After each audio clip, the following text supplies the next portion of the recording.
74 years old. And he's still directing movies. If I ever become a 74-year-old director, let's just face it, that will never happen to me. Ever.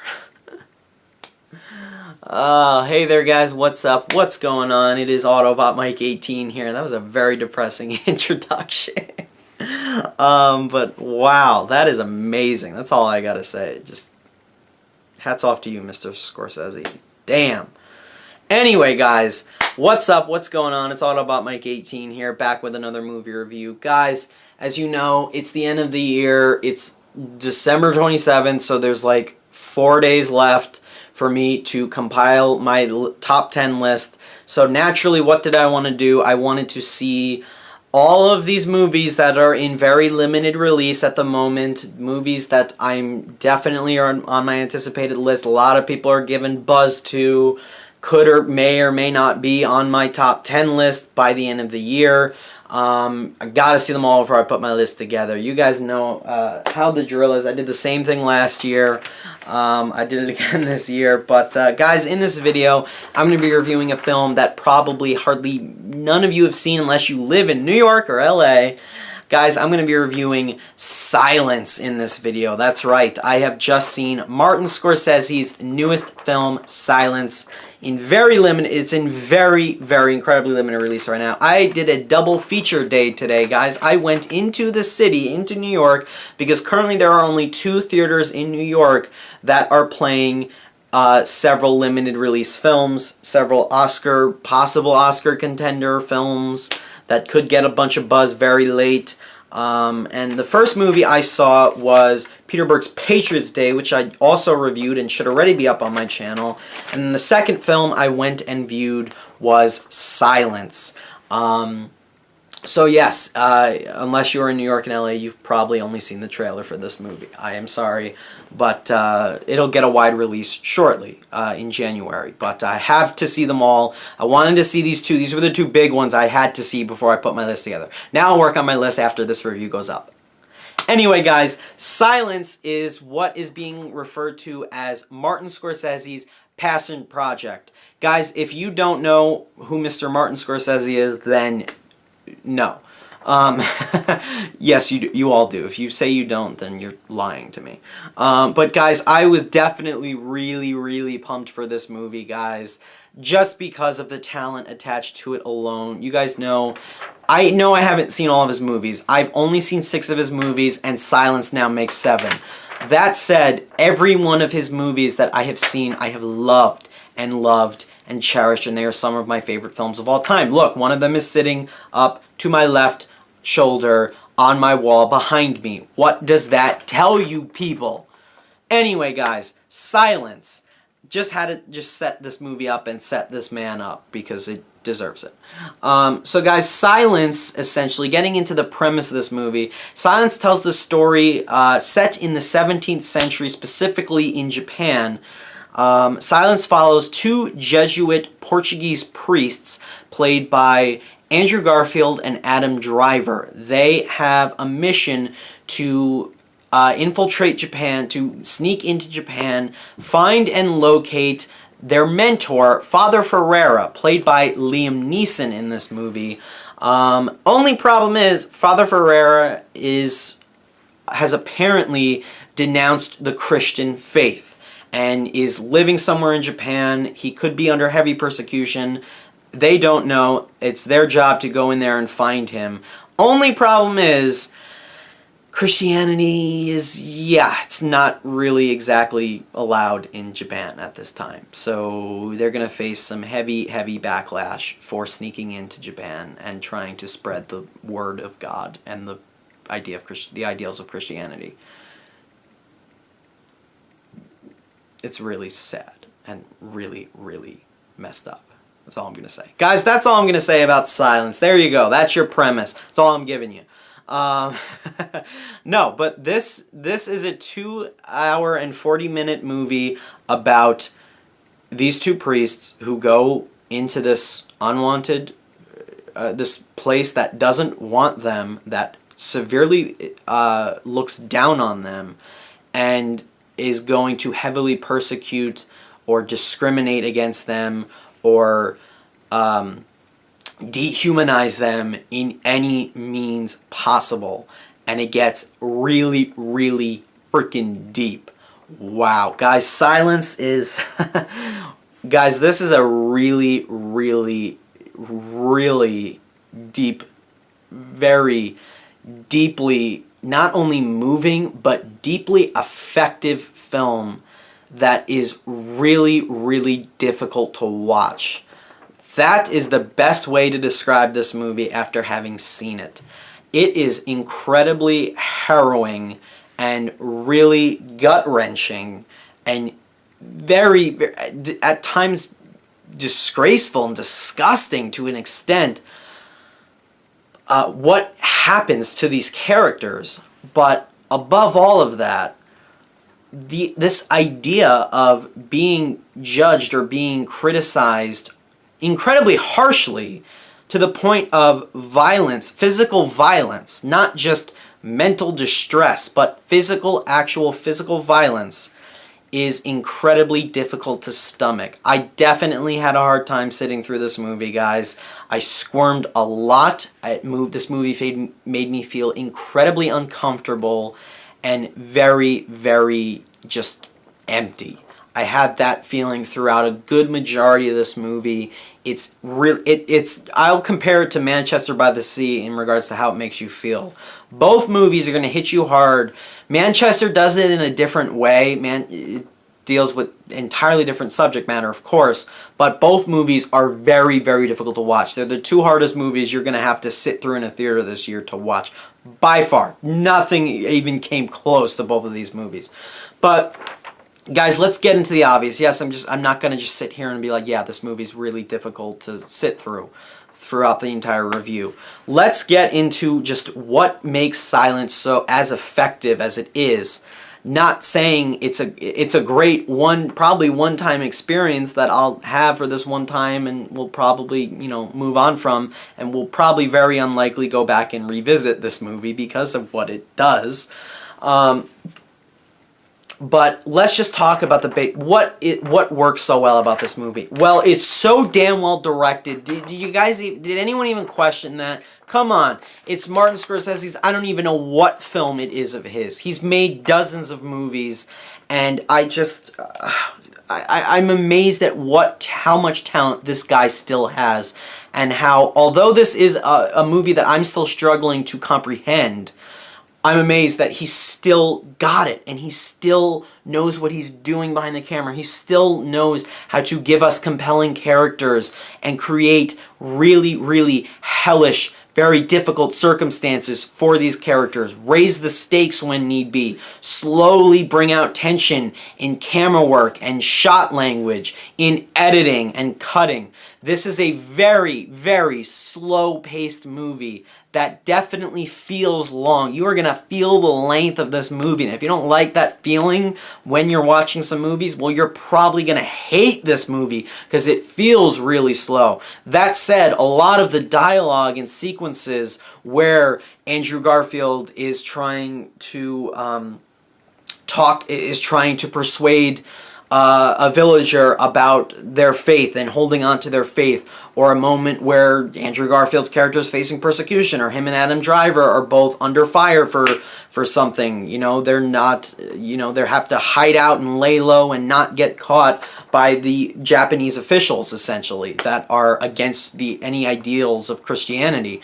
The tension is just so real, and it feels so gritty and nerve-wracking, and it's really, again, I'm going to keep saying it's so tough to stomach, just seeing what these people, what these men and what these believers, what these men and women and these believers of the faith are dealing with because of their morals or their belief systems. It's unfreaking believable what they have to go through in this film, what suffering they have to endure. And the whole entire theme of this movie is this idea of, am I really being listened to? I'm calling out for help. I'm calling out for counsel. I need assistance. in this situation. I need answers from who I'm looking up to and who I believe in. But am I getting anything from them? Am I getting any signs or anything? Or am I just getting silence? And it's such a beautifully poetic message that the film is trying to hit down on, that it really hits you.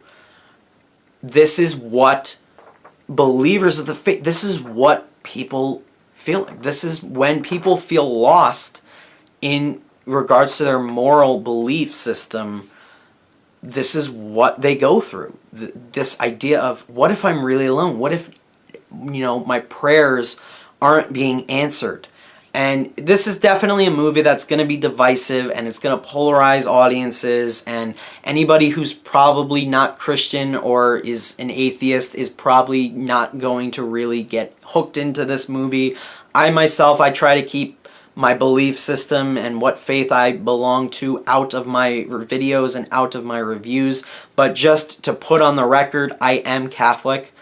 Some of you may not know that, but I am. So I definitely was hooked into this movie as much as I expected myself to be, because I can, this is my faith, this is my belief system. So, everybody has different systems, so that's totally fine.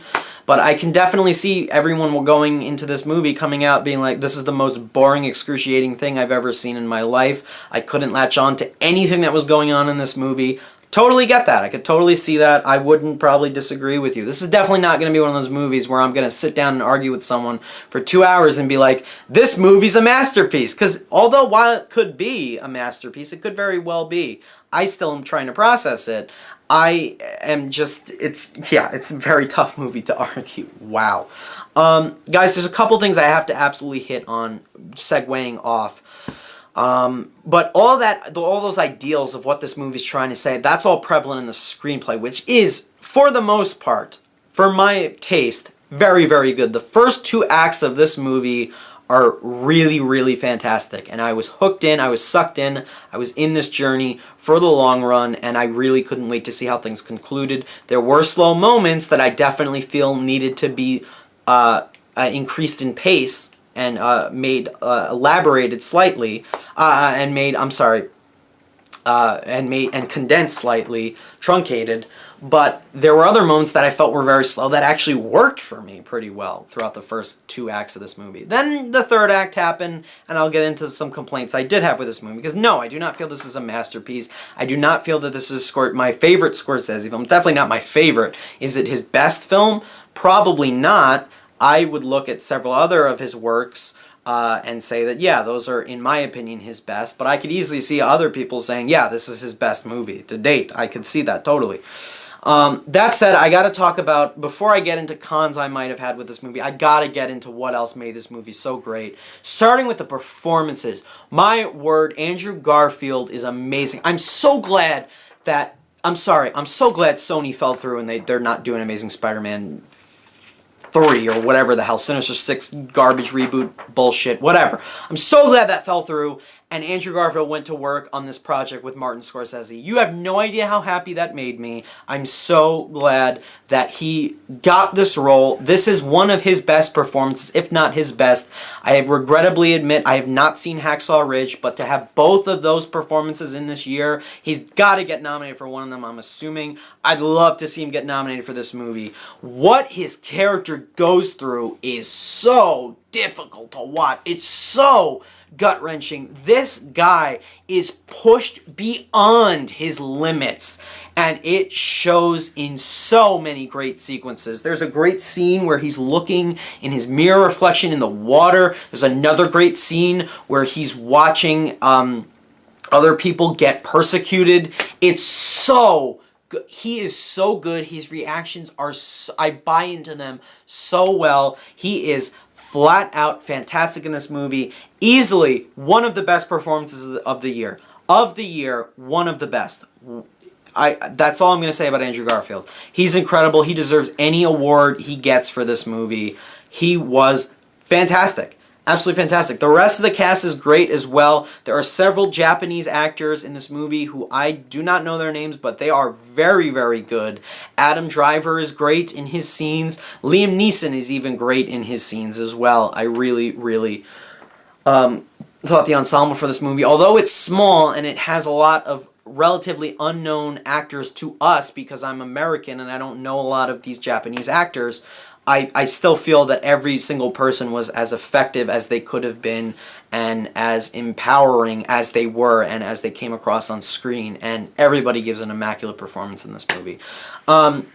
Guys, this is one of the best shot movies of the year. The cinematography in this movie is gorgeous. Magnificent choices for shot compositions and framing and camera movements. I love, you totally can see a bit of Scorsese in some of his camera movements where he's got the really, really fast pan, where it's panning so quickly from one character to another, which excellently utilizes tension along with Thelma Schoonmaker's perfect editing in those sequences that really add to that thrilling feeling that I got while I watched the movie. Excellently shot. One of the best looking movies of the year, for sure. Gorgeous. Absolutely gorgeous. I love where they shot this movie. The locations are incredible. The costumes are unbelievable. And I really loved how they utilized sound and how there really isn't, save for a few scenes, a big score. You know, it's a lot of just ambient noises, and that's something that I think Scorsese definitely relies on a lot in his movies. Obviously, there's score and soundtrack in a lot of his gangster films, you know, like Goodfellas or The Departed, heavily utilized soundtrack. But there's other moments where he just utilizes quiet very, very well, and he brings that to a T in this movie perfectly. And without spoiling anything, the ending is one of my favorite endings of the year. I know I've said that a lot recently for films like La La Land or Manchester by the Sea or Swiss Army Man. A lot of great endings this year, but this ending, I was waiting for it for the entire third act. And this is going to segue into the problems I had with this movie. But I was waiting for that moment. And I was like, that's how this movie's going to end. I'm waiting for it. And it ended the way it did. And it's so damn satisfying in the process. It's so respectful. And it's also very, very tragic at the same time. Without spoiling it, it's beautifully done. A beautiful ending to this movie. Really. It's tragically, poetically beautiful. It really is. That said, guys, what bugged me the most about Silence, I've said it already, it's definitely within and throughout the third act, specifically the last 10 to 15 minutes of this movie. And this is definitely one of Scorsese's trademarks. I know he always heavily utilizes voiceover narration. In my opinion, I didn't think it worked in the last act of this movie. First and foremost, the voiceover narration in the third act of this movie is coming from a character who we've not only never seen before or have never heard been referenced to throughout the entire movie, but I don't even think we actually see his face for more than a couple seconds on screen. I had no idea where it was coming from. I understood why they needed that for the sake of the story, but if I would have muted the movie, the sound coming from the theater, I would have probably been as affected as I was just by looking at the picture, because while voiceover can be helpful, it also can be too much, and I think it was way too much, way too expositional, and way too jarring for the sake of this movie. I just felt it came out of nowhere, and it's used throughout the movie, but it's coming from characters I know of, and it felt placed well. For the end of this movie, it just comes out of nowhere and really hit me and just made me feel off, and I just didn't like it. I felt they utilized it too much, and they didn't trust the shots that they got, in my opinion, to utilize to tell the rest of the story. And I get why they needed to. I just feel there could have been a way to truncate the last 10 to 15 minutes and not use voiceover. I really do. And it was jarring because I didn't know who was coming from. Last fact, tying into voiceover though, there's a sequence, it's one of the craziest scenes of the whole movie. It's really powerful. It's really, really gut-wrenching. It's definitely one of the most gut-wrenching scenes of the whole movie. But I'm just going to say it involves Andrew Garfield and a portrait of Jesus Christ. That's it. That's all I'm going to say. It's towards the end of the movie. There's a bit of narration that comes into the scene, and I didn't think it was very jarring. I didn't need it. All I needed was Andrew Garfield's reaction, and I would have got it. And I know it ties into the title of the film and what's really trying to be said about this movie, but I didn't need it. I didn't want it. It came out of nowhere for me, and I was just like, whoa, like it threw me off. So that's definitely what's keeping me from saying I loved silence. I had expositional narration flaws with it in the final act of the film. Apart from the fact that I definitely would have cut some of this movie down because its slow pace definitely works to a T in some scenes, but in other scenes it definitely does feel too slow, and I needed that change of pace slightly. That said, guys, though, silence is a really, really brutal, really a really harrowing experience that I don't think anybody should rush out and go see, actually, because it is a lot to handle, and it's still a lot to process for me. There's still a lot I don't quite understand. I've seen the movie now about 7 hours ago, and I really wish I didn't rush this review and get it up to you guys, but I wanted to, but I still, there's so much I need to take in more about this film, and I think it's definitely a movie you have to see twice, but it's not a movie you want to rush and see again right away the second time, because there's so much going on, and it's so difficult to sit through. There you have it. But that said, guys, everything else is beautiful. Andrew Garfield, Scorsese's direction is as talented, he's as wise as he has always been, and he still is making as many great choices as he always makes. Sound, the way sound's utilized, costume, cinematography, everything is very, very well done. It's just those minor errors I had, those flaws I had in the final act of this movie that degraded it for me. That said, guys, I am going to give Silence a solid grade of an 8.75 out of 10, or a grade of a B+. I definitely feel this, if you are a fan of Scorsese, obviously go see it. If you are a, if movies like this are very tough for you to watch, and they are very, very uncomfortable, unsettling scenes to sit through in this movie, it's probably not your cup of tea.